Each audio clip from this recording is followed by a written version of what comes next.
चिन्तासन्तानहन्तारो यत्पादाम्बुजरेणवः स्वीयानां तन्निजाचार्यान् प्रणमामि मुहुर्मुहुः यदनुग्रहतो जन्तुः सर्वदुःखातिगो भवेत् तमहं सर्वदा वन्दे श्रीमद्वल्लभनन्दनम् अज्ञानतिमिरान्धस्य ज्ञानाञ्जनशलाकया चक्षुरुन्मीलितं येन तस्मै श्रीगुरवे नमः। नमामि हृदये शेषे लीलाक्षिराब्धिशायिनं लक्ष्मीसहस्रलीलाभिसेव्यमानं कलानिधिं चतुर्भिश्च स्त्रिभिस्तथा षड्भिर्विराजते योऽसौ पञ्चधा हृदये मम।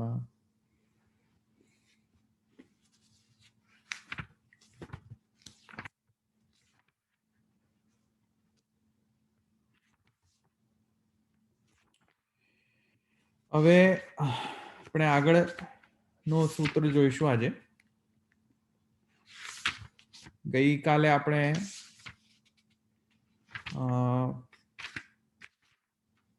તત્રાપી ચ તદ વ્યાપારાદ અવિરોધ એ સૂત્ર જોયો હતો. એમાં થોડો અંશ બાકી હતો. એ અંશ હજુ પ્રશ્નનો સમાધાન થયો નથી, એટલે આપણે જ્યારે સમાધાન થશે ત્યારે ફરીથી આપણે લઈશું. તો આપણે હવે આગળ જઈશું. જે સૂત્ર ગઈકાલે લીધો હતો એમાં જે થોડો અંશ બાકી રહ્યો છે, મેં તમને કહ્યું એમ નેક્સ્ટ વીક આપણે લઈશું. અને અત્યારે એટલી વાત સમજો કે જે સાર જે છે તે સૂત્રનો એ મેં તમને ગઈ વખતે સમજાવી દીધો હતો કે 3 પ્રકારના પક્ષ ન હોઈ શકે. યમગતિ અને ચંદ્રગતિ જે છે એ આ પ્રકારના જીવો માટે બે પ્રકારના માર્ગો આ પ્રકારના જીવો માટે ગણવા જ પડશે. તો આ એક પ્રકારની એક ઉપસંહાર છે સૂત્રનો.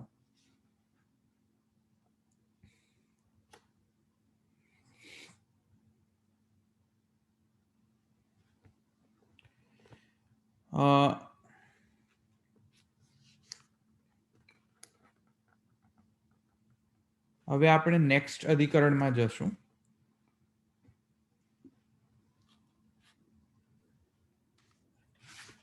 નેક્સ્ટ અધિકરણમાં વિદ્યાકર્મણોત્યધિકરણ આ અધિકરણ છે. વિદ્યાકર્મણો રીતિ તું પ્રકૃતત્વાત આ સૂત્ર છે, એટલે વિદ્યાકર્મણો રીત્યધિકરણ તે પ્રકારનો નામકરણ છે અધિકરણનું. એમાં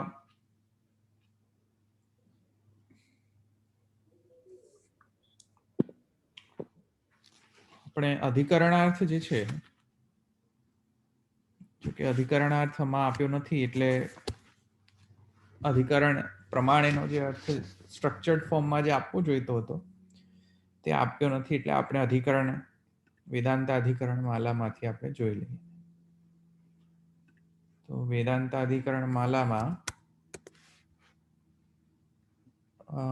એક વખત આપણે એનો જાણી લઈએ કે એમાં અધિકરણનો અર્થ શું લીધો છે, પછી તેના પછી આપણે આગળ જઈએ.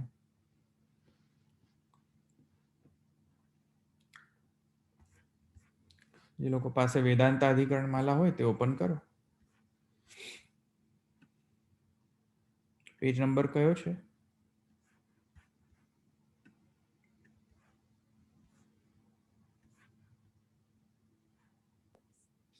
તું વાંચ ને ભાઈ, મારી પાસે તો નથી અહીંયા.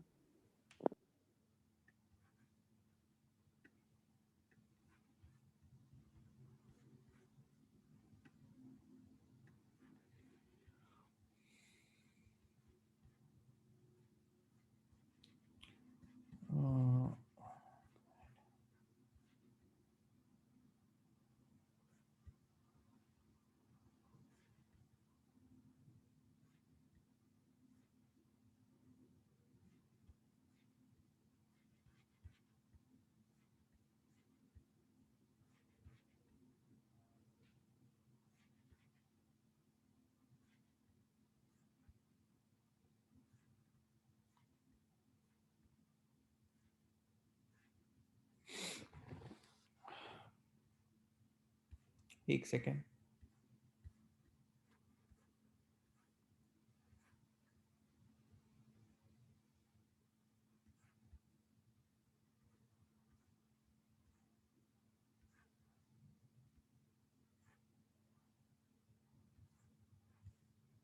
पेज नंबर છે 40મો.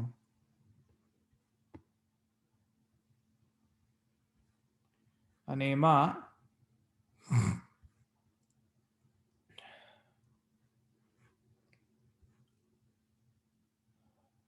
આપણે એના અનુસાર આપણે જોઈએ.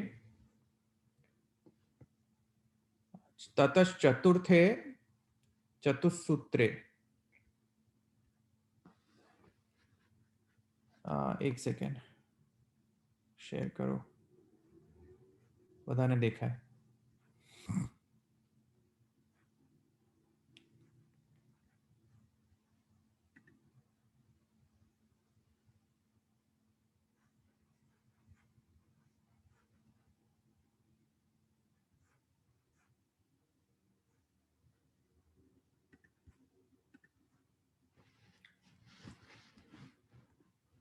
દેખાય છે ને બધાને?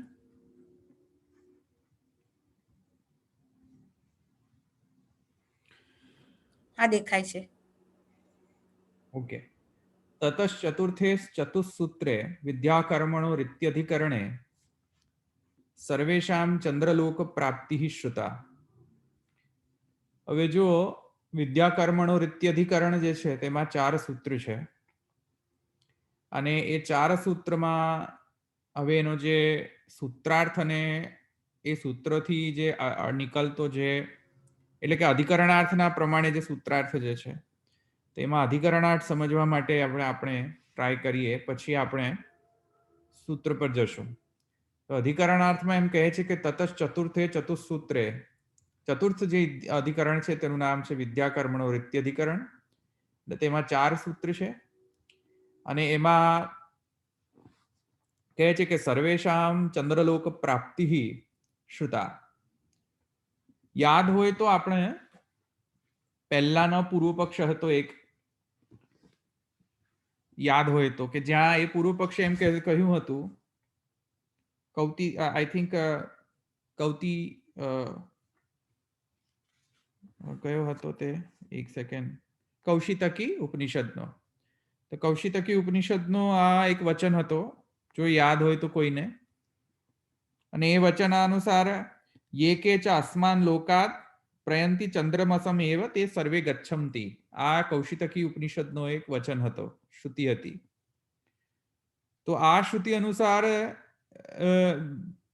એક શ્રુતિ એમ કહેવાનો આશય હતો, એ કૌશિતકી ઉપનિષદની જે શ્રુતિ હતી તેમાં કે યે કે ચ અસ્માન લોકાન પ્રયંતિ ચંદ્રમસમ એવ તે સર્વે ગચ્છંતિ. બધા જે છે ચંદ્રલોકમાં પ્રાપ્ત કરે છે. સર્વ જે આ લોકમાંથી જે જાય છે તે બધા જ ચંદ્રલોકમાં જાય છે, તેમ કૌશિતકી ઉપનિષદ કહેતી હતી, યાદ હોય તો. પહેલાનો એક પૂર્વ પક્ષ હતો તેમાં. તો એ અહીંયા વાત કરી રહ્યા છે કે સર્વેશાન ચંદ્રલોક પ્રાપ્તિ શ્રુતા. તો કૌશિતકી ઉપનિષદમાં એમ કહેવામાં આવ્યું છે કે બધા જે આ લોકમાંથી જાય છે તે બધા ચંદ્રલોકમાં જાય છે, એમ જે શ્રુતિ વચન છે. તો ત્યાં પછી કહે છે કે પંચાગ્નિ વિદ્યા પ્રસ્તાવે યમગતિસ્તુ ન ઉક્તા. અને ઉપરથી પંચાગ્નિ વિદ્યાની અંદર પણ યમગતિનો તો કોઈ ઉલ્લેખ છે નહીં પંચાગ્નિ વિદ્યા પ્રકરણની અંદર. પંચાગ્નિ વિદ્યાના પ્રકરણમાં તો 3 માર્ગનું વર્ણન છે. કયા 3? એક તો ધૂમ માર્ગ, બીજો અર્ચી માર્ગ, અને ત્રીજો જાયસ્વ મ્રિયસ્વ માર્ગ. તો યમગતિનો માર્ગ તો ઉલ્લેખ જ નથી. તો આ પૂર્વ પક્ષે જો પ્રાપ્ત થાય કે સર્વેશાન ચંદ્રલોક પ્રાપ્તિ, એક બાજુ એમ કહ્યું છે કે બધા લોકો ચંદ્રલોકમાં જાય છે, બધા આ લોકમાંથી જે જાય છે બધા ચંદ્રલોકમાં જતા રહે છે. અને બીજી બાજુ પંચાગ્નિ વિદ્યા પ્રસ્તાવમાં યમગતિનો કોઈ વર્ણન જ નથી. ત્યાં તો માત્ર ચંદ્રગતિનો અથવા અર્ચિગતિનો અથવા તો જાયસ્વ મ્રિયસ્વ માર્ગ રૂપ જે ગતિ છે તે યમગતિનો તો વર્ણન છે નહીં, ઉલ્લેખ આવતો નથી. અતઃ વિદ્યયા કર્મણા સોમમાર્ગ ઇતિ ન યમમાર્ગ ઇતિ આશંક્ય. તેથી કરીને વિદ્યા દ્વારા એટલે કે બ્રહ્મજ્ઞાન દ્વારા અથવા તો કર્મ દ્વારા એટલે કે નિષ્કામ કર્મ દ્વારા સોમગતિ સોમમાર્ગ અહીંયા આશય છે. સોમમાર્ગમાં જેનો આશય છે, ચંદ્રગતિમાં જેનો આશય છે. કેમ કે કૌશિતકી ઉપનિષદે તેમ કહ્યું હતું કે બધા લોકો જે આ લોકમાંથી બધા જીવો આ લોકમાંથી તે જાય છે તે બધા જ ચંદ્રલોકને પ્રાપ્ત કરે છે. અને ઉપરથી પંચાગ્નિ વિદ્યા પ્રકરણની અંદર યમગતિ જેવું કશું વર્ણન જ નથી. તેથી કરીને એક જ માર્ગનું વર્ણન હોવો જોઈએ અને તે માર્ગ છે સોમમાર્ગ, ચંદ્રમાર્ગ, ચંદ્રગતિ. યમમાર્ગ તો શ્રુતિમાં કહેવામાં આવ્યો જ નથી એવો પૂર્વ પક્ષનો આ દાવો છે.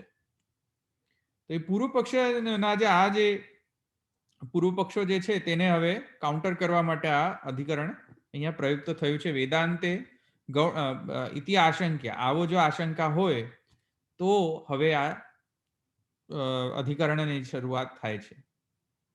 તો વિષય છે હજુ પણ, વિષય શું છે અધિકરણનો?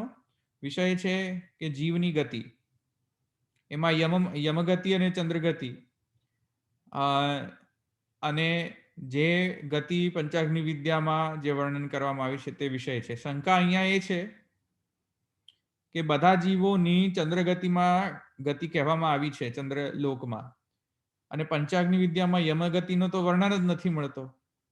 આપણે જોયું હતું પંચાગ્નિ વિદ્યા, યાદ છે? આખો પંચાગ્નિ વિદ્યાનો પ્રકરણ જોયો હતો, બધી શ્રુતિ જોઈ હતી. તમે ઓપન કરીને જોઈ લો, કોઈ પણ શ્રુતિમાં એવું વર્ણન નથી કે ત્યાં યમગતિનું વર્ણન હોય. ક્યાંય એવું નથી વર્ણન. તો તેથી કરીને એવો પૂર્વ પક્ષ પ્રાપ્ત થઈ શકે કે તેથી કરીને હવે યમગતિનો શ્રુતિમાં તો ઉલ્લેખ નથી. જો કે આપણે ગયા અધિકરણમાં આપણે પુરાણમાં એનો વર્ણન છે, દશમ સ્કંધ ભાગવત પુરાણમાં, તેમાં એનો વર્ણન છે યમગતિનો.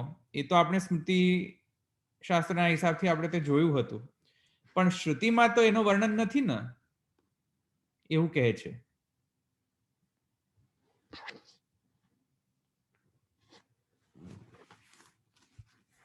શ્રુતિમાં એનું વર્ણન ન હોવાના કારણે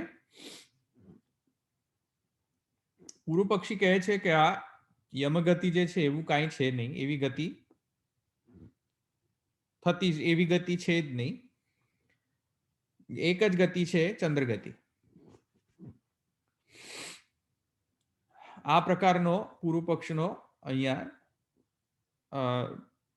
પૂર્વ પક્ષનો જે છે દાવો છે. હવે એવા પૂર્વ પક્ષના દાવો જે છે એને કાઉન્ટર કરવા માટે હવે આ અધિકરણનો આરંભ થાય છે. એમાં ઉત્તર પક્ષ જે છે આપણે એનો ગ્રેજ્યુઅલી આપણે જોઈશું એનો ઉત્તર પક્ષ સૂત્ર પ્રમાણે. પણ પ્રથમ સૂત્રનો જે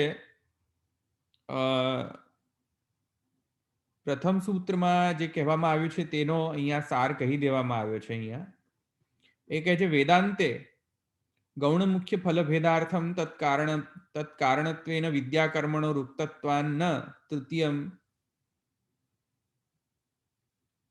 તૃતીય માર્ગ બાધકત્વમિતિ પ્રથમ સૂત્રે નિર્ણયતે. પ્રથમ સૂત્રમાં શાનો નિર્ણય કરવામાં આવ્યો? પ્રથમ સૂત્રમાં એનો નિર્ણય કરવામાં આવ્યો કે હવે આ ઉત્તર પક્ષ ચાલુ થાય છે. ઉત્તર પક્ષમાં એમ કહે છે કે નહીં, યમગતિનો જો કે પંચાગ્નિ વિદ્યાના પ્રકરણમાં એનો વર્ણન નથી, વાત બરાબર છે, છતાંય યમગતિ તેના કારણે નથી એવું ન કહી શકાય. કેમ કે વેદાંતમાં ગૌણ અને મુખ્ય ફલ ભેદથી જ એનો માર્ગનું વર્ણન કરવામાં આવે છે. મુખ્ય ફલ જે મુખ્ય ફલ હોય એ મુખ્ય ફલના ભેદથી જ એનો વર્ણન કરવામાં આવે છે. અને મુખ્ય ફલનો જે મુખ્ય કારણ જે હોય, ફલનો કારણ જે હોય, જેમ કે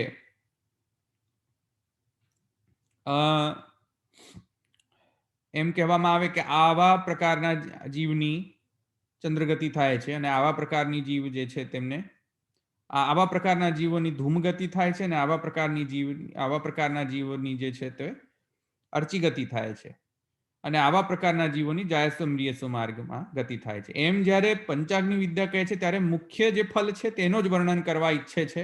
ગૌણ ફલનો અહીંયા વર્ણન કરવાની ઈચ્છા નથી, એમ સમજવું જોઈએ, એમ મહાપ્રભુજી કહે છે. આ જે મુખ્ય ફલ જે થયા, કયા 3 ફલ? એક તો અર્ચિગતિ, બીજી ધૂમગતિ, અને ત્રીજી જાયસ્વ મ્રિયસ્વ માર્ગ. આમ 3 મુખ્ય ફલ છે. એમાંય પાછા 2 જ મુખ્ય ફલ ગણાય. જે જાયસ્વ મ્રિયસ્વ છે એને ફલ ન ગણાય, પણ જે મુખ્ય 2 ફલ છે, જે ધૂમ માર્ગ અને અર્ચિ માર્ગ, તેમ મુખ્ય જે 2 ફલ છે તેનો વર્ણન કરવા અર્થે એના જે કારણ જે છે, એ 2 મુખ્ય ફલનો જે કારણ છે, એટલે કે ધૂમ માર્ગમાં જે કારણ છે શું છે? નિષ્કામ કર્મ. અને અર્ચિ માર્ગમાં જે કારણ જે છે તે કયો? બ્રહ્મ જ્ઞાન સહિત નિષ્કામ કર્મ. આમ વિદ્યા એટલે કે બ્રહ્મ વિદ્યા, અને કર્મણા એટલે કે નિષ્કામ કર્મના કારણે થતી જે મુખ્ય ફલ જે છે એનો જ વર્ણન કરવાનો હેતુ વેદાંતમાં છે. બધા જ એના કારણે એવું ન સમજી જવું જોઈએ કે અહીંયા એક્ઝોસ્ટિવ લિસ્ટિંગ છે. એક્ઝોસ્ટિવ લિસ્ટિંગ એટલે કે બધા જ માર્ગોનું લિસ્ટિંગ કરી દેવામાં આવ્યું છે, એવું ન સમજવું. બધા માર્ગનું લિસ્ટિંગ ન કરીએ વેદાંતમાં જે મુખ્ય હોય એનો જ લિસ્ટિંગ કરે, અથવા તો જેને ગૌણ બનાવવું હોય તો એને લિસ્ટ ન કરે. તો ગૌણ મુખ્ય ફલથી જે વેદાંત જે છે તે કામ કરતો હોય છે. તેથી કરીને જો પંચાગ્નિ વિદ્યામાં યમગતિનું વર્ણન ન પણ કરવામાં આવ્યું હોય, છતાં પણ એનો અર્થ એ નથી કે તેથી કરીને યમગતિ નથી, એવો અર્થ ન કરવો જોઈએ, એમ મહાપ્રભુજીનું કહેવું છે. વેદાંતે ગૌણ મુખ્ય ફલ ભેદાર્થમ તત્કારણત્વેન વિદ્યાકર્મણો રૂક્તત્વાન તૃતીય માર્ગ બાધકત્વમ. તેથી કરીને તૃતીય માર્ગમાં કોઈ બાધા આવતો નથી. તૃતીય માર્ગ એટલે કે યમગતિ. યમગતિ નથી એમ ન કહી શકાય. આટલું સમજમાં આવી. પ્રથમ સૂત્રમાં આવી રીતે જસ્ટિફાઈ કરશે. આપણે ભાષ્ય જોઈશું ત્યારે જસ્ટિફિકેશન જોઈશું. આટલું સમજમાં આવે છે?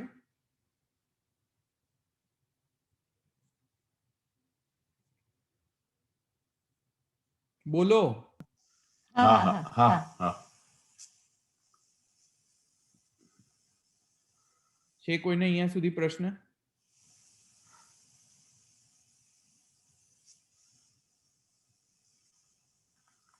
ઓકે, નથી. તતો દ્વિતીય સૂત્રે, હવે બીજા સૂત્રમાં શું કહેવામાં આવે છે એ જુઓ.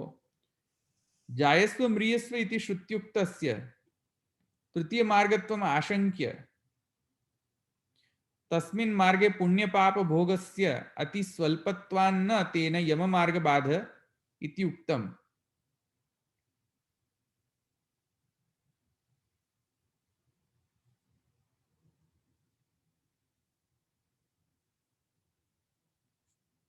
અયમ ચ પંચાહુતિ નિયમો મર્યાદા માર્ગે એવ ન સર્વત્ર ચ ઇતિ નિર્ણિતમ. તતઃ સૂત્રદ્વયે, અચ્છા, એટલે તતઃ સૂત્રદ્વયે જે છે બીજા સૂત્રની વાત કરે છે. અહીંયા સુધી અટકીએ. તો દ્વિતીય સૂત્રમાં શું કહેવામાં આવ્યું છે? દ્વિતીય સૂત્રમાં એ કહેવામાં આવ્યું છે કે પંચાગ્નિ વિદ્યામાં યાદ હોય તો, હજુ પણ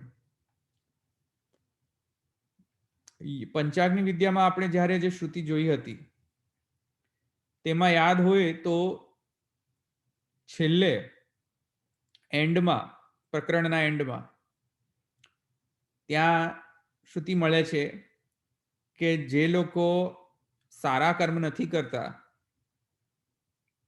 એ લોકો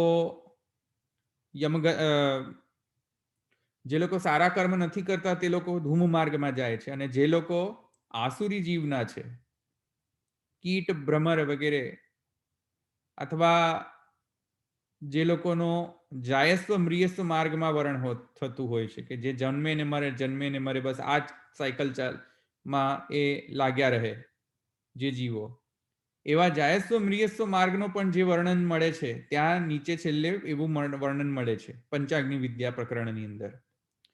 તો ત્યાં દ્વિતીય સૂત્રમાં એ સબ્જેક્ટ મેટર છે કે જાયસ્વ મ્રિયસ્વ ઇતિ શ્રુત્યુક્તસ્ય તૃતીય માર્ગત્વમ આશંક્ય તસ્મિન માર્ગે પુણ્ય પાપ ભોગસ્ય અતિ સ્વલ્પત્વાન્ન તેન યેન ન તેન યમ માર્ગ બાધક ઇત્યુક્તમ. હવે પૂર્વ પક્ષી શું કહે છે કે ભાઈ પંચાગ્નિ વિદ્યામાં છેલ્લે જાયસ્વ મ્રિયસ્વ માર્ગનું વર્ણન છે કે જ્યાં કન્ટિન્યુઅસ બર્થ એન્ડ ડેથ ના સાયકલમાં એ જીવને રહેવું પડતું હોય છે.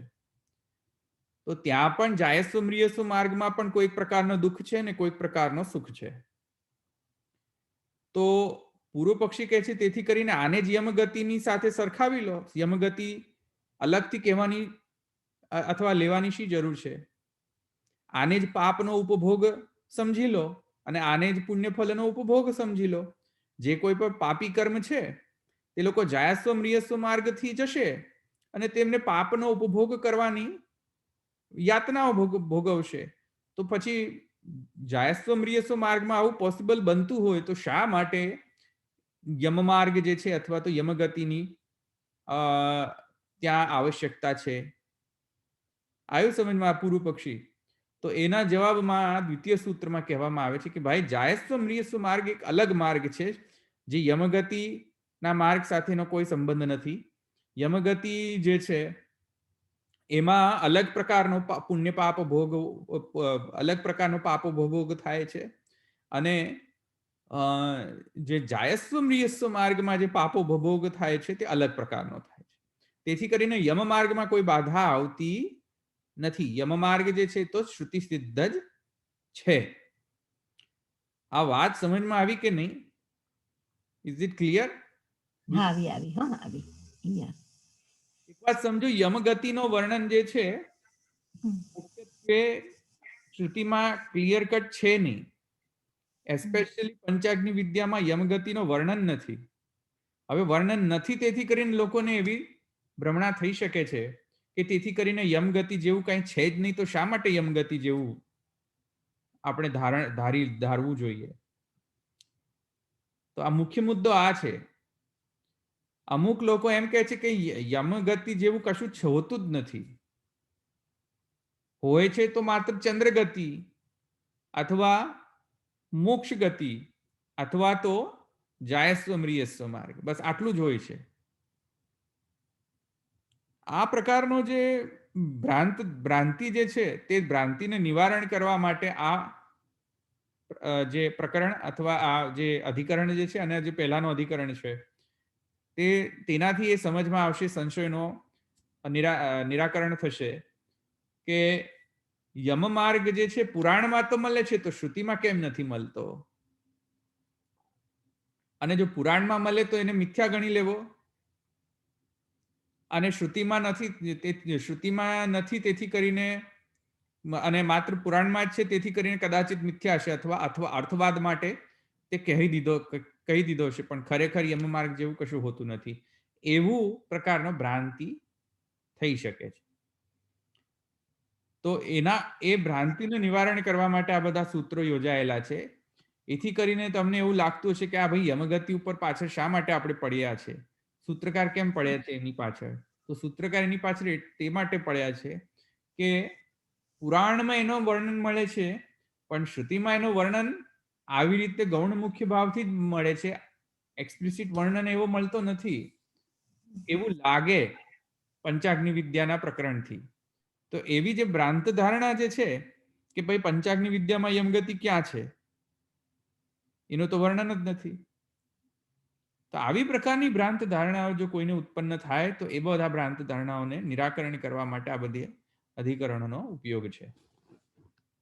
તો તતો દ્વિતીય સૂત્રે જાયસ્વ માર્ગ. હા, કોઈને પ્રશ્ન છે? ના, અર્થવાદનો આપણે યુઝ કરો એ શબ્દ, એનો અર્થ ભૂલી ગઈ છું કે તમે પુરાણમાં એમાં છે અને અહીંયા નથી, ત્યાં અર્થવાદની દ્રષ્ટિએ ત્યાં આપ્યું હશે એવું આપણે વાત થઈ ને હમણાં. અર્થવાદ ઘણી વખત સ્તુતિના અર્થમાં પણ વપરાય છે, ઘણી વાર આ રીતે પણ વપરાય છે. હા, હોય નહીં પણ સ્તુતિ માટે કરે. હોય નહીં પણ સ્તુતિ માટે, પણ નિંદાર્થ કરે. ખરેખર ન હોય હમ હમ એને અર્થવાદ કે. હા હા તો તતો દ્વિતીય સૂત્રે જાયસ્વ મ્રિયસ્વ ઇતિ શ્રુત્યક્તસ્ય તૃતીય માર્ગત્વમ આશંક્ય તસ્મિન માર્ગે પુણ્યપાપ ભોગસ્ય અતિ સ્વલ્પત્વાત ન તેન યમ માર્ગ બાધે ઇતિ ઉક્તમ. તેથી કરીને યમ માર્ગને બાધા કરતો નથી, કેમ કે જાયસ્વ મ્રિયસ્વ માર્ગમાં પુણ્ય ભોગ અને પાપ ભોગ અલ્પ અલ્પ અલ્પ માત્રામાં જ હોય છે. યમ માર્ગમાં જે યાતનાઓ ભોગવવી પડતી હોય છે એ તો બહુ માત્રામાં હોય છે. પાપોપભોગ યાતના ઘણી બધી માત્રામાં હોય છે. તે યાતનાઓ, એવી યાતનાઓ જાયસ્વ મ્રિયસ્વ માર્ગમાં જે જન્મતા જે પ્રાણીઓ છે તેમને નથી મળતી. એવી યમ યાતના તો જે છે તો મહાભયાનક હોય છે. યમ યાતના, એવી યમ યાતના જે છે મહાભયાનક યમ યાતના જેવો પાપ ભોગ જે છે તે જાયસ્વ મ્રિયસ્વ માર્ગમાં નથી હોતો. તે અહીંયા કહેવાનો આશય છે.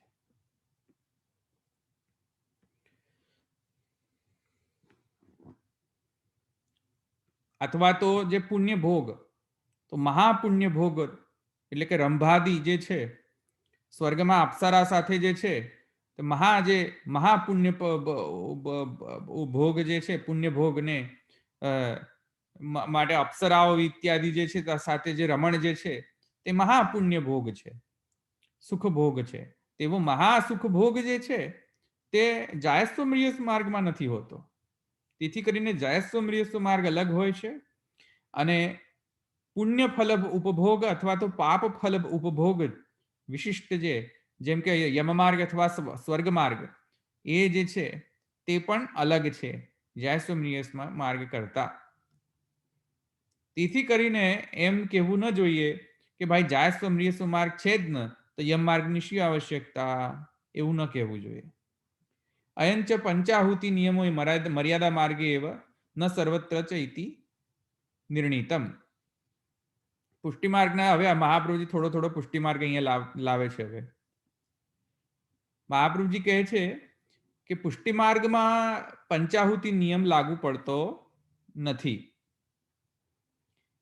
પુષ્ટિ માર્ગમાં ભગવાનનો અનુગ્રહ જ એક નિયામક હોય છે.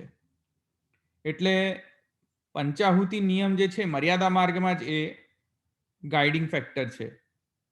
પુષ્ટિ માર્ગમાં પંચાહુતિ નિયમથી ફલશ્રુતિ એની મળતી નથી. એવો નિયમ નથી. પંચાહુતિ નિયમ પ્રમાણે પુષ્ટિ માર્ગમાં ફલ નથી મળતો. એમ પુષ્ટિ માર્ગમાં ફલ જે છે તે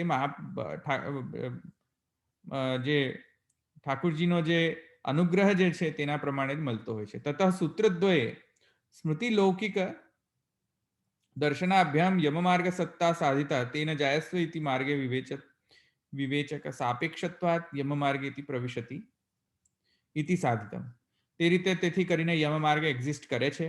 યમ માર્ગ જે પ્રથમ માર્ગ છે તેવું અહીંયા સિદ્ધ થયું. આ પ્રકારે એકદમ સમરીમાં વેદાંતાધિકરણ માલાકારે અહીંયા ચારે સૂત્ર જે છે એટલે કે 2 સૂત્ર જે રહ્યા એમાં સ્મૃતિથી અને એક લૌકિક દર્શનથી યમ માર્ગની સત્તા છે એવું પ્રૂવ કરીને આખો અધિકરણ જે છે એનો ઉપસંહાર કરી દીધો. આટલું સમજમાં આવ્યું આખા અધિકરણનો ઉપસંહાર? હા હા હા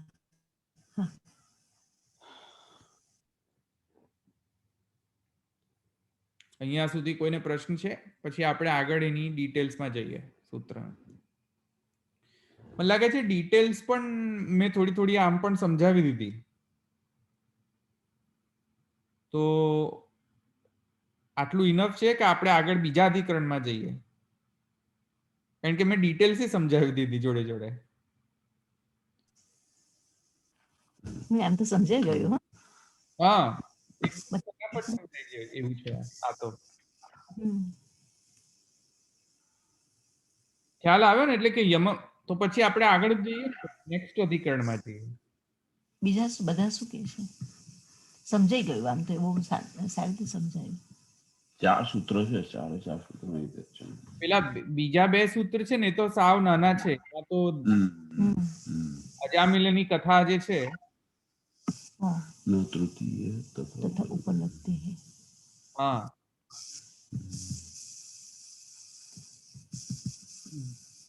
એક કામ કરીએ, मयते पीछे આપણે પ્રથમ સૂત્ર તો મેં આમે લઈ લીધું, હમ.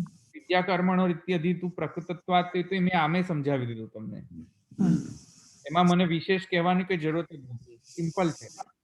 હમ. ગૌણ મુખ્યથી જ એનો નિર્ણય થાય છે, સમજમાં આવી ગયો ને? હા હા એટલે ગૌણ મુખ્યથી નિર્ણય થાય છે એનો અર્થ શું થયો કે પંચાગ્નિ વિદ્યા પ્રકરણમાં યમ માર્ગનો વર્ણન નથી, તો શું થઈ ગયું? સિદ્ધાંતમાં એમ છે કે પંચાગ્નિ વિદ્યા પ્રકરણની અંદર જે મુખ્ય ફલ છે એનો જ વર્ણન છે. આવ્યું સમજમાં? મુખ્ય ફલનો જ વર્ણન છે. તેથી કરીને પંચાગ્નિ વિદ્યામાં યમગતિનો વર્ણન નથી.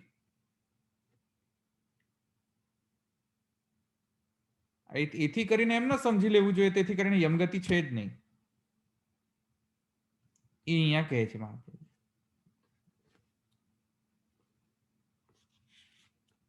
આવ્યું સમજમાં? હા કેમ? કેમ કે એક વાત સમજો કે પેલો મંત્ર હતો ને, મંત્ર સિદ્ધ, મંત્રલિંગ સિદ્ધ, પેલો પિતૃમેધમાં, એમાં વૈવસ્વતમ સંગનમ જનાનામ યમમ રાજાનમ હવિષા દુવસ્વ, ત્યાં તો યમનો તો વર્ણન છે, વિવસ્વાનનો. વૈવસ્વતનું વર્ણન નથી. હા વિતું આ ये વિતું वही હા. वस्तु है नियम હા એટલે પછી એનો કેવી રીતે એક વાક્યતા કરવી? તો તો માનવું તો પડશે આપણને કે ત્યાં યમ માર્ગ છે. અને પુરાણમાં સ્મૃતિમાં પણ કહેવામાં આવેલું છે, તો એની એક વાક્યતા કઈ રીતે કરવી? દશમ સ્કંદમાં એ જે છે યમેન પૃષ્ઠમ, ક્યાં ગયો એ?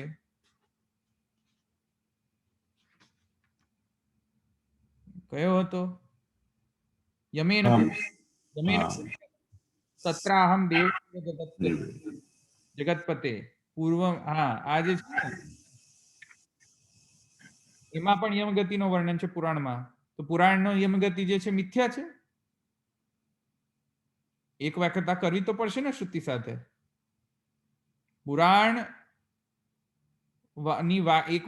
ભાગવતની એક વાક્યતા વેદ સાથે તો કરવી પડશે, વેદની એક વાક્યતા ભાગવત સાથે કરવી પડશે. નહીં માનો યમગતિ તો પુરાણ વાક્ય મિથ્યા થશે. એથી કરીને મહાપ્રભુજી કહે ગૌણ મુખ્યથી જ ફલના ભેદથી અહીંયા વર્ણન છે. તેથી કરીને એમ ના માનવું જોઈએ તે એક્ઝોસ્ટિવ લિસ્ટિંગ છે આ બધા માર્ગોની પંચાગ્નિ વિદ્યામાં. એક્ઝોસ્ટિવ લિસ્ટિંગ એટલે જેટલા બધા માર્ગ છે, જેટલા પણ માર્ગ છે તેનો એક વર્ણન કરી દો, લિસ્ટ કરી દો. એવું નથી વેદમાં, વેદાંતમાં, ઉપનિષદમાં. વેદાંતમાં એવી રીતે લિસ્ટિંગ ના કરી દે કે આટલા બધા માર્ગ છે. કોઈ કન્ટેક્સ્ટ, કોઈ પ્રકરણના હિસાબથી જ જે છે તેનો લિસ્ટિંગ કરવામાં આવતું હોય છે. એમાં ગૌણ શું, મુખ્ય શું, એ ભાવથી જ એનું વર્ણન કરવામાં આવતું હોય છે. તો શાસ્ત્રના એક વાક્યતા કરવાની જરૂર છે. તેથી કરીને કે એક પ્રકરણને લઈ લીધો પંચાગ્નિ વિદ્યા, બસ હવે એને જ પકડી રાખો અને એનેથી જ બધા માર્ગો સમજી લો, એવું ન થઈ શકે. આ એપ્રોચ નથી. આ મોડલ, આ મોડલથી વેદ ન સમજી શકાય. આ મોડલથી સમગ્ર શાસ્ત્ર ન સમજી શકાય. એક શ્રુતિ પકડી કે એક પ્રકરણ પકડ્યો, બસ હવે એ જ સાચો, બીજા બધા ખોટા. આવી રીતે આ મોડલથી શાસ્ત્રો ઇન્ટરપ્રિટેશન ન થાય. એ મહાપ્રભુજી કહે છે કે યમગતિ જો અહીંયા નથી, તેથી કરીને શું થઈ ગયું? જરૂર નથી કે બધે જ યમગતિનું વર્ણન મળે. યમગતિ જે છે ગૌણ છે. મુખ્ય જે છે કયો છે માર્ગ? મુખ્ય માર્ગ છે અર્ચી માર્ગ, ધૂમ માર્ગ, બસ. હવે યમગતિ જે છે તે કોઈક પાપના કારણે આવતી હશે તો એ નથી એમ તો ન કહી શકાય ને. તે રીતે તો એ પ્રથમ સૂત્રનો અર્થ છે. હવે જે બીજો સૂત્રનો અર્થ છે 18મો સૂત્ર જુઓ, ન તૃતીય તથા ઉપલબ્ધે.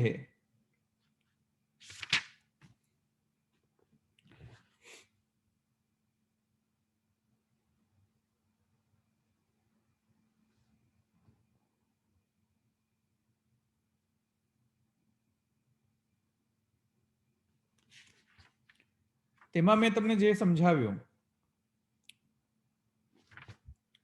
તેમાં શું મુદ્દો હતો? કયો મુદ્દો હતો? બીજી શ્રુતિમાં, બીજા સૂત્રમાં મુદ્દો હતો કે જાયસ્વ મૃયસ્વ માર્ગનો વર્ણન પંચાગ્નિ વિદ્યામાં છે. તો જો એવો પંચાગ્નિ વિદ્યામાં જાયસ્વ મૃયસ્વ માર્ગનો હોય તો વર્ણન, તો પછી યમગતિનો પૃથકતયા વર્ણન લેવાની જે આવશ્યકતા જ શું? કારણ કે યમ માર્ગમાં પણ પાપનો ફલોપભોગ જે છે, ફલોપભોગ એ યમગતિથી દ્વારા મનાયેલી છે. તો એવો જ પાપોપભોગ જે છે તે જાયસ્વ મૃયસ્વ માર્ગમાં જન્મતા પ્રાણીઓને પણ મળે જ છે. તો પૂર્વ પક્ષીનું કહેવું હતું કે તેથી પૃથકતયા યમગતિની આવશ્યકતા જ શું છે? જાયસ્વ મૃયસ્વ માર્ગનું વર્ણન પંચાગ્નિ વિદ્યામાં છે તો એમાં જ માની લો, એની અંદર જ એનું માની લો એને. તો ત્યાં મહાપ્રભુજી કહે છે કે નહીં, એમ ન મનાઈ શકાય, એવી રીતે ન માની શકાય. કેમ? ત્યારે મહાપ્રભુજી કહે છે કે ન તૃતીય માર્ગ તથા પુણ્ય પાપયોર ઉપભોગ ઉપલભ્યતે યતઃ સમાન બ્રાહ્મણે કીટાહ પતંગા યદી દંડશુકમ ઇતિ યૌનૌ નિવૃત્તેર વિદ્યમાનત્વાत् ન મહત પાપોપભોગઃ નાપી કીટાદિષુ સુખો ઉપભોગઃ એકવાક્યતા છે ઉભયોરુક્તા.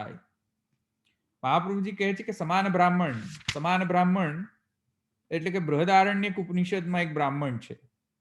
ત્યાં બૃહદારણ્યક ઉપનિષદમાં એમ કહેવામાં આવ્યું છે કે ત્રીજો માર્ગ એટલે જાયસ્વ મૃયસ્વ માર્ગમાં જે પ્રકટ થતા જે જીવો છે કે કઈ યોનિમાં પ્રાપ્ત થાય છે? જેવી રીતે હીન યોનિ, ક્ષુદ્ર યોનિમાં પ્રાપ્ત થાય છે. કેવી ક્ષુદ્ર યોનિમાં?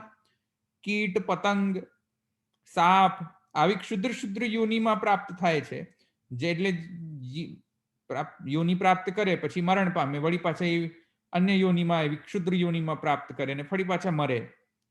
તેમ બસ આ ચક્ર ચાલતું રહે જાયસ્વ મૃયસ્વ માર્ગમાં. તો એવા જે જાયસ્વ મૃયસ્વ માર્ગમાં જે પ્રાણી પ્રકટ થતા રહે છે, કીટ, પતંગ, સાપ ઇત્યાદિ જે છે, એવી યોનિમાં જ્યારે જાયસ્વ મૃયસ્વ માર્ગમાં જ્યારે જીવ પ્રકટ થાય, દેહ યોનિમાં એ ધારણ કરે, ત્યારે મહાપાપો ભોગ અથવા મહાસુખ ભોગ કરી નથી શકતો. કેમ? કેમ કે એક વાત સમજો કે કોઈ પણ યોનિમાં એ જન્મ લે, એક પ્રકારનો આનંદ હોય છે કોઈ પણ યોનિમાં. એટલે કે એનો સ્વભાવ, એટલે કે સાપનો એક સ્વભાવ હોય અથવા પતંગિયાનો એક સ્વભાવ હોય, એનો એક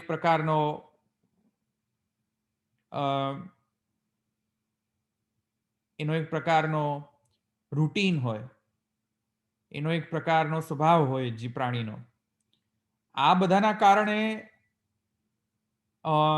જ્યારે એ જન્મ લે, જ્યારે જીવન ગુજારે પોતાનું, તેમાં તે આનંદ માણતો હોય છે. કોઈ પતંગિયાને એમ લાગે કે હું બહુ દુઃખી છું આજે, એવું લાગે પતંગિયાને? કે બહુ મહાદુઃખ છે એવું લાગે પતંગિયાને? અથવા કોઈ કીટને એમ લાગે કે બહુ મહાદુઃખ છે ભાઈ સાહેબ જીવનમાં, ક્યારે મુક્તિ પ્રાપ્ત કરશો, એવું લાગે? ન લાગે. એ લોકો પોતાનામાં આનંદ લે છે. કીટનો પ્રકારનો આનંદ હોય છે, પતંગિયાને પતંગિયા પ્રકારનો આનંદ હોય છે. તો એને આપણે થોડી યમગતિની યાતના સાથે સરખાવી શકીએ? યમગતિની યાતના તો મહા દુઃખદાયી હોતી હોય છે. તો એવો દુઃખ તો આ લોકોને નથી થતો ને, કીટ પતંગિયા ના યોનિમાં જે જન્મ લે તેને. તેથી મહાપ્રભુજી કહે છે કે મહાસુખ ભોગ અને મહાપાપ ઉપભોગ એ જાયસ્વ માર્ગમાં નથી થતો, એ તો યમગતિમાં જ થઈ શકે છે. કારણ કે યમગતિ થાય તો રૌરવાદી જે છે તે નરકમાં પાત થાય. રૌરવાદી નરકની અંદર પાત થઈને જીવને એક પાપના ઉપભોગ કરવા માટે શરીર મળે. યમ આપે, શરીર પ્રદાન કરે. એ શરીર ધારણ કરીને પછી યાતનાઓ આપે, એટલે મહાદુઃખ થાય પછી જીવને. તો એ મહાદુઃખ જે ત્યાં યમગતિથી રૌરવાદી નરકમાં પાત થવાના કારણે જે તેવો તો મહાસુખ મહાદુઃખ નો ઉપભોગ તો એવા કીટ પતંગિયાને તો નહીં થતો હોય ને. મેં જેમ હમણાં તમને કહ્યું એમ કે તો એના તો આનંદમાં જ છે. તેથી કરીને આ બે માર્ગને સરખાવી શકાય નહીં. તેથી પૂર્વ પક્ષનો જે કહેવું હતું કે ભાઈ જાયસ્વ માર્ગ છે તો પછી યમગતિનું વર્ણન, યમગતિને કરવાનું શું? કરવાનું આટલા માટે કારણ કે એ બંનેમાં કોઈ સિમિલેરિટી છે નહીં. એથી મહાપ્રભુજી કહે છે કે મહાપાપોપભોગ કીટ પતંગિયામાં નથી, એવા યોનિમાં જાયસ્વ માર્ગમાં. તેવી જ રીતે મહાસુખ ઉપભોગ પણ નથી પાછો. કોઈ કીટ પતંગિયાને એમ થાય કે આહા હા હા આજે તો બહુ ગુલાબ જાંબુ ખાઈ લીધા, આજે બહુ લડ્ડુ પૂડી ખાઈ લીધા, એમ થાય છે. અથવા તો ઘણો આનંદ આવી ગયા, મજા આવી ગઈ આજે, એવો અતિ આનંદ આવે છે? એવો કોઈ અતિ આનંદ નથી હોતો. સ્વભાવ અનુસાર જે સ્વભાવમાં મળ્યો હોય છે તેમને જે એ સ્વભાવ અનુસાર એમનું વર્તન કર્યા કરે. જેવો સાપનો સ્વભાવ હોય તો એ સ્વભાવ અનુસાર જે કરતો રહે. અને સ્વભાવમાં જે પ્રાપ્ત થયું એમાં શું આનંદ? એમાં અતિ આનંદ શું હોય? અતિ ઉત્સાહ ન હોય. જે છે તે ચાલી રહ્યું છે, એમાં દુઃખ પણ નથી ને સુખ પણ નથી, ઇક્વિલિબ્રિયમ સ્ટેટમાં છે. સમજમાં આવ્યો? પણ એવું સ્વર્ગ ગતિમાં છે નહીં પાછો. કારણ કે સ્વર્ગ ગતિમાં રંભાદી સાથે રમણ કરવાની, ત્યાં મહાસુખ ઉપભોગ કરવાની ત્યાં પોસિબિલિટી રહેલી છે સ્વર્ગ ગતિમાં. જે રીતે યમગતિ હોય તે રીતે સ્વર્ગ ગતિ પણ હોય. તો સ્વર્ગ ગતિમાં એ રંભાદી જે મહાપ્રભુજી કહે છે રંભાદી સંભોગે નરકે ચ યથા. રંભાદી સંભોગે એટલે કે સ્વર્ગ ગતિ. સ્વર્ગમાં રંભાદી સાથે સંભોગ કરવાનો મહાસુખ પ્રાપ્ત થાય, અને નરકની અંદર યાતના સહન કરવાનો મહાપાપ ભોગનો ત્યાં કરવું પડે. તો એવો રંભાદી સંભોગ અને યમયાતના રૂપ જે પાપોપભોગ એ તો પેલા કીટ પતંગિયામાં જે હોય તેવું તો ન થાય ને એ લોકો નયોનીમાં. તો તેથી કરીને જાયસ્વ માર્ગ ભિન્ન છે, યમગતિ ભિન્ન છે, સ્વર્ગ ગતિ ભિન્ન છે. સમજાયું આટલું? હા હા સમજાયું. ક્લિયર બધાને? બીજો છે કોઈ પ્રશ્ન અહીંયા?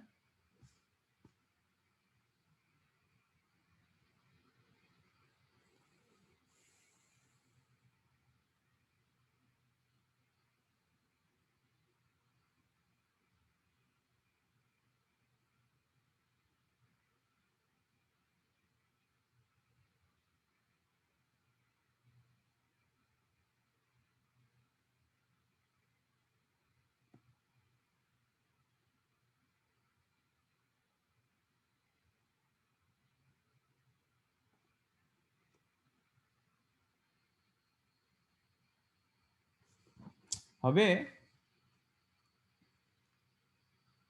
મહાપ્રભુજી કહે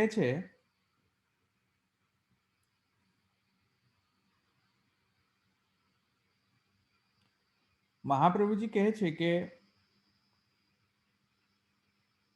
પુષ્ટિ માર્ગમાં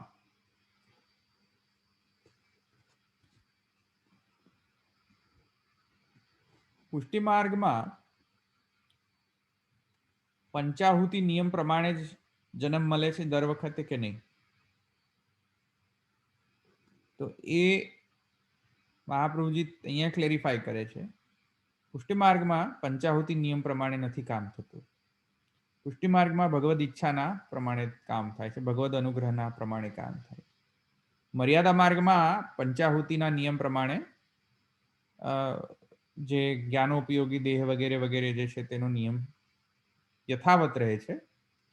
પણ પુષ્ટિ માર્ગમાં જ્યાં ભગવદ અનુગ્રહ કામ કરતો હોય છે ત્યાં પંચાહુતિ નિયમ જે છે એ સ્ટ્રિક્ટ પંચાહુતિ નિયમ પ્રમાણે હોવું જરૂરી નથી જ્ઞાનોપયોગી દેહ પ્રાપ્ત કરવા માટે અથવા ભક્તિ ઉપયોગી દેહ પ્રાપ્ત કરવા માટે.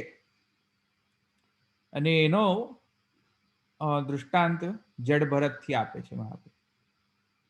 જડ ભરત જે છે તેને 3 જન્મ પછી જે છે તેમને જ્ઞાનોપયોગી દેહ જે છે પંચાહુતિ પ્રમાણે પંચાહુતિ આહુતિના નિયમ પ્રમાણે જે છે 3 જન્મ પછી તેમને પ્રાપ્ત થયું.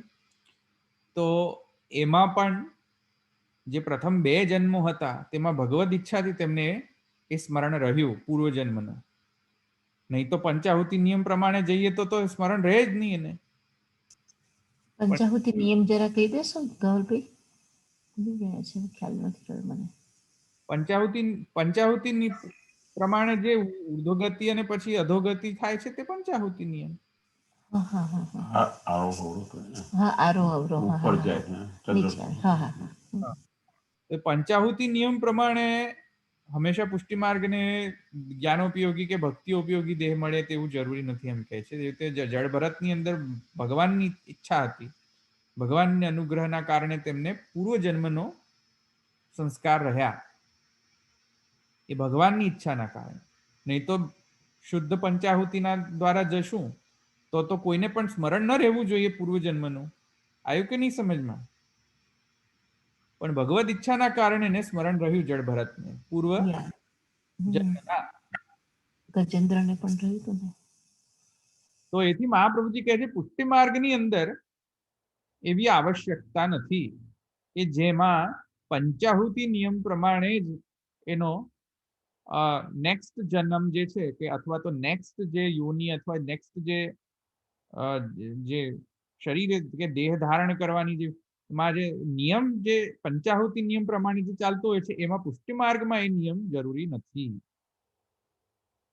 એમ મહાપ્રભુજી ક્લિયર કરે છે.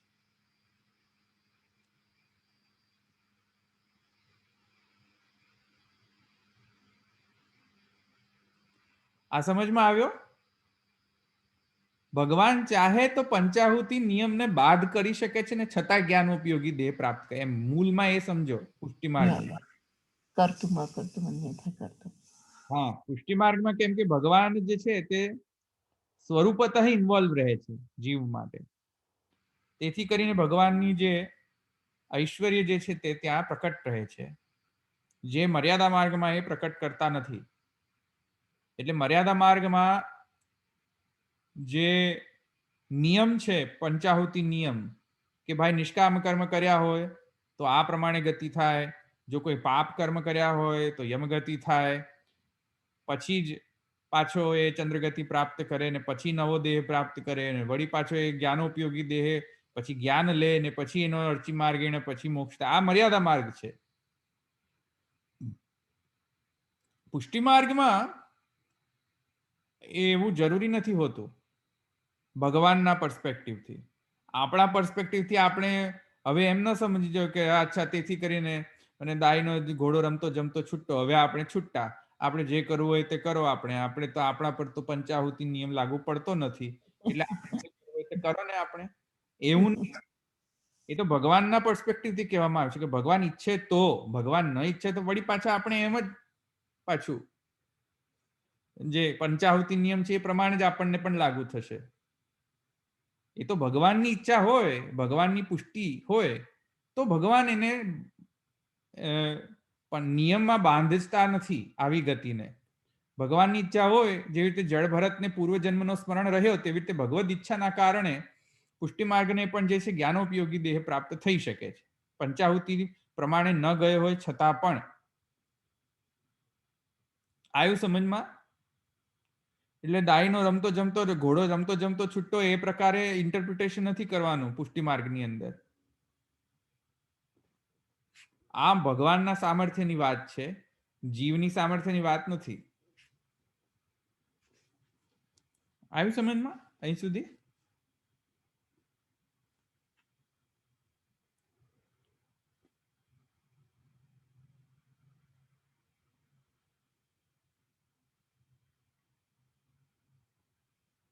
હવે કહે છે છેલ્લા જે 2 સૂત્ર રહ્યા એમાં સ્મૃતિ અને લોક એમાં પણ યમગતિનો વર્ણન મળે છે. સ્મૃતિમાં અને લૌકિકમાં. તો લૌકિકમાં યમગતિનો વર્ણન કઈ રીતે મળે છે? તો ત્યાં કહે છે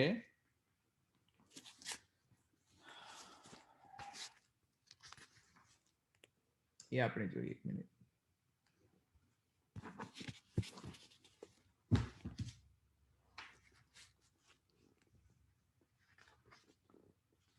વિદ્યા કર્મણી ન તૃતીય તથા ઉપલબ્ધે સ્મર્યતે ચ અપી લોકે. હા, આ જે છે ને જે સ્મર્યતે અપી ચ લોકે, તો એમાં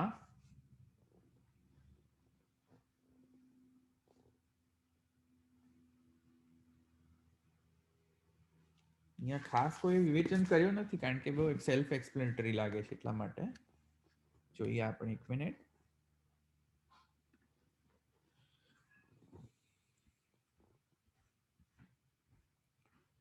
સ્મર્યતે અપી ચ લોકે એમાં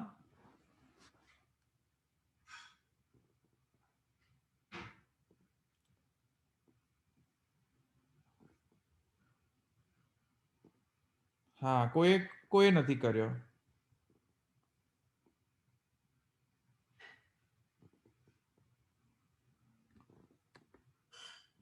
કઈ ખાસ છે નહીં. જે રીતે એકવાર સમજો કે લોકમાં ઘણા બધા એવા કિસ્સાઓ સાંભળવા મળતા હોય છે લોકમાં કે કોમા સ્ટેજમાં હોય કોઈ વ્યક્તિ અને કોમા સ્ટેજમાં હોય ને મરવાના એન્ડ પર આવી ગયેલો હોય. એવા કિસ્સા સાંભળવા મળે છે કે ભાઈ એને યમગતિ થઈ, યમની સાથે એને વાતચીત કરી, વળી પાછો વાતચીત કરીને પાછો યમ કાંઈક કરીને પાછો મોકલે છે ને પછી પાછો આવે છે ને જીવંત થઈ જાય છે. લોકમાં પણ આવ્યું ને સમજમાં? તો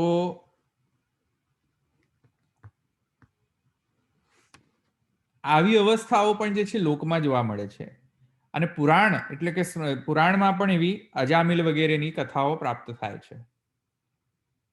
અજામિલની કથા પ્રાપ્ત થાય છે. એમાં જોયું ને વિષ્ણુદૂત અને યમદૂત બંને ને લેવા આવે છે અજામિલને.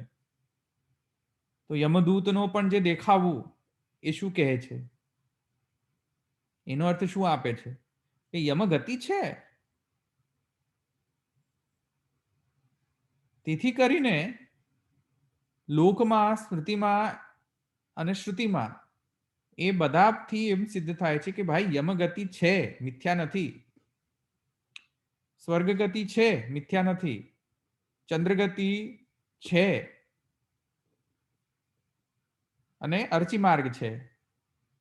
આ બધાનો અહીંયા નિર્ણય થયો યમગતિનો. સમજમાં આવી ગયું આટલું? આ અધિકરણ પૂરો થઈ ગયો. સિમ્પલ અધિકરણ હતો. ક્લિયર? હવે નેક્સ્ટ ટાઈમથી આપણે બીજો અધિકરણ લઈશું. મને લાગે છે કે આ પ્રકાર બધા સારો છે કારણ કે બહુ વધારે લાંબો પણ નથી થઈ જતો. આપણે અધિકરણ માલામાં આવા અધિકરણો જલ્દી લઈ લઈશું. રાઈટ. કારણ કે બહુ બોરિંગ છે. યમગતિ વગેરે જે છે બધું બહુ બોરિંગ છે. થોડું સાધના જે છે એમાં પુષ્ટિ માર્ગમાં જ્યારે પહોંચીએ ત્યારે આપણે એને વિશદ રીતે વર્ણન કરીશું. નહીં તો આપણે અધિકરણ માલામાં અનુસાર આપણે આગળ જશું. એ રીતે જ રાખશું હવે. Yeah. ડિટેલ ઇનડેપ્થ એનાલિસિસ કરવાની આવા બધા સૂત્રોની કોઈ જરૂર લાગતી નથી મને. આ રીતે સારું સમજે પણ જાય છે. અને વ્યર્થ જે છે તે હમ. મતલબ પછી બહુ વધારે વિવેચન થઈ જાય છે. હમ. વિવેચનની આવશ્યકતા નથી અત્યારે આપણા લોકો માટે. હમ.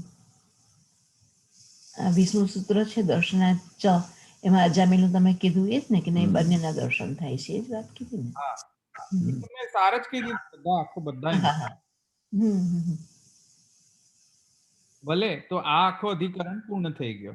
હવે આવી જ રીતે હું નેક્સ્ટ વેદાંત અધિકરણ માલાની અનુસાર જે છે જે મુખ્ય મુદ્દા છે તમને કહી છે, એટલે તમે વાંચી લેશો ને તો પણ તમને સમજાઈ જશે, પણ મુખ્ય મુદ્દાઓ તમને કહી દઈશ તો સમજમાં આવી જશે તમને. બરાબર. જવાની કોઈ જરૂર નથી આ બધા ઇન્ડેક્સમાં. હમ. જ્યારે આપણે પુષ્ટિ માર્ગનો આપણે આવશે ત્યારે સૂત્રો ત્યારે આપણે ડિટેલમાં જઈશું. એમ બરાબર. અધિકરણ જે છે એ બધા અધિકરણ ડિટેલમાં જવું પડશે. હમ. ગુણોપસંહાર છે તે ડિટેલમાં જ લઈ લેવું પડશે. હમ.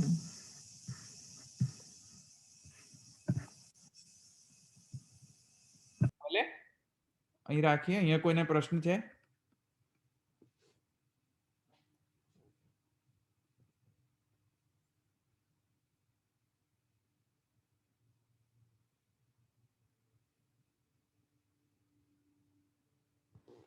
નથી? ઓકે ભલે. દ્રઢઈના ચરણ કેરો ભરોસો, દ્રઢઈના ચરણ કેરો, શ્રી વલ્લભ નખ ચંદ્ર છટા બિન સબ જગમાં જય અંધેરો ભરોસો, દ્રઢઈના ચરણ કેરો, साधन और नहीं या कली में जासु हो य निवेरो, सूर कहा कहे द्विविधाधरो, बिना मोल को चेरो भरोसो, हृदय चरण न केरो.